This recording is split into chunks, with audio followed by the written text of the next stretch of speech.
नमस्कार। इन खबर में आपका स्वागत है। जब दोस्त दुश्मन बनता है तो बड़ा खतरनाक होता है, क्योंकि उसे दोस्त के बारे में सारी जानकारी होती है। यही कुछ हो रहा है जेडीयू में नीतीश कुमार और आरसीपी सिंह के बीच में। आरसीपी सिंह को सुबह नोटिस थमाया जेडीयू ने, मतलब सार्वजनिक किया। नोटिस तो 4 तारीख का ही है कि आपने 9 सालों में अकूत संपत्ति इकट्ठा की। और शाम को आरसीपी सिंह ने नालंदा जिले के मुस्तफापुर, जो उनका गांव है, वहीं से भेज दिया जेडीयू से इस्तीफा। और इसके बाद नीतीश कुमार पे ज़बरदस्त वार किया कि नीतीश कुमार एक जन्म तो क्या 7 जन्म में भी पीएम नहीं बन पाएंगे। दरअसल पार्टी में जो खींचतान चल रही थी, उस खींचतान का ही नतीजा था कि केंद्रीय मंत्री थे आरसीपी सिंह, लेकिन तीसरी बार राज्यसभा में नीतीश कुमार ने नहीं भेजा, क्योंकि आरसीपी सिंह के धुर विरोधी लल्लन सिंह जेडीयू के अध्यक्ष हैं और उपेंद्र कुशवाहा संसदीय बोर्ड के अध्यक्ष हैं। दोनों उनके धुर विरोधी हैं। नीतीश कुमार पिछले काफ़ी समय से उनसे नाराज चल रहे थे, क्योंकि आरसीपी सिंह मोदी सरकार से समझौता करके अपने लिए तो सीट आरक्षित करा लिया, लल्लन सिंह के लिए कैबिनेट में जगह नहीं बनवाई। नतीजतन लल्लन सिंह नाराज हो गए। नीतीश कुमार को भी नागवार बात गुजरी कि अध्यक्ष होते हुए आपने को औरों का ध्यान रखना था, आपने तो अपने लिए ही सिर्फ ध्यान रखा।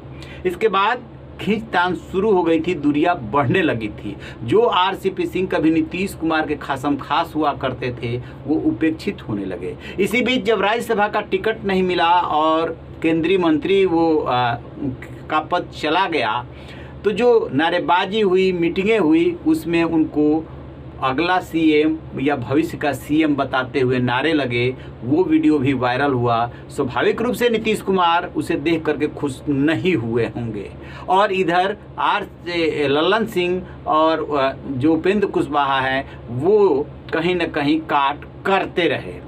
इसी बीच जब ये बात आई कि पिछले 9 सालों में उन्होंने अकूत संपत्ति इकट्ठा की है, उनकी बेटी लिपि सिंह है जो कि आईपीएस हैं, उनके नाम भी संपत्ति है, पत्नी के नाम भी है, और कई ऐसी संपत्ति का जिक्र उन्होंने अपने हलफनामे में भी नहीं किया, तो उपेंद्र कुशवाहा तो काफ़ी हमलावर थे ही थे। जो प्रदेश के अध्यक्ष है उमेश कुशवाहा, उन्होंने भेज दिया उनको नोटिस, और नोटिस हो गई सार्वजनिक। 15 दिन के अंदर जवाब मांगा। उसी के जवाब में उन्होंने पार्टी की प्राथमिक सदस्यता से इस्तीफा भेज दिया। अब सवाल ये उठता है कि आरसीपी सिंह को लेकर के बीजेपी का क्या रुख रहेगा, क्योंकि एक बात ये भी उठी थी कि आरसीपी सिंह केंद्रीय मंत्री रहते हुए बीजेपी के नज़दीक आ गए थे और नीतीश कुमार जेडीयू से दूर हो गए थे।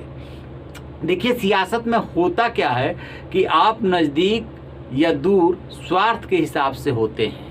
यदि आरसीपी सिंह इस हैसियत में होते कि कुछ विधायक तोड़ करके और बीजेपी के साथ आते, बीजेपी सरकार बना लेती, तो आरसीपी सिंह की किस्मत चमक जाती।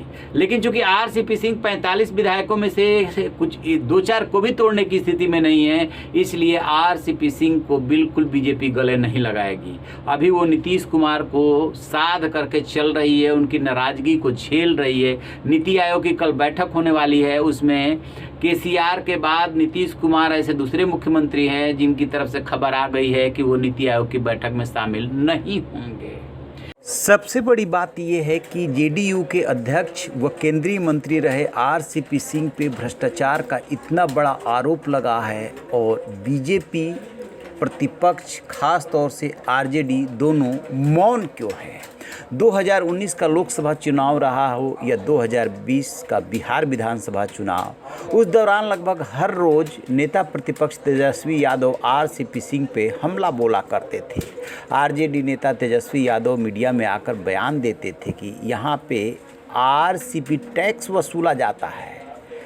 मुख्यमंत्री नीतीश ने आरसीपी सिंह को खुली छूट दे रखी है। आरसीपी सिंह पैसों और ज़मीन की वसूली में नालंदा ज़िले के लोगों पर भी रहम नहीं करते, लेकिन इतने बड़े आरोप पे पार्टी ने उनको नोटिस जारी किया और अभी तक बीजेपी और आरजेडी ने कुछ नहीं बोला। ये इशारे और ये चुप्पी कुछ तो कहती है भविष्य की राजनीति के लिए। बीजेपी और जेडीयू के बीच में रिश्ते अच्छे नहीं चल रहे हैं, बस निभाए जा रहे हैं। 45 विधायकों के बल पर नीतीश कुमार मुख्यमंत्री हैं और 77 विधायकों के साथ बीजेपी के 2 डिप्टी चीफ मिनिस्टर है जिसकी बिल्कुल नहीं चलती, कोई सुनता ही नहीं है, एक अदना सा डीएम और एसपी नहीं सुनता है। लेकिन बीजेपी बर्दाश्त कर रही है क्योंकि अभी उसके पास विकल्प नहीं है। अब दूसरा सवाल ये उभरता है कि आरसीपी सिंह अब क्या करेंगे।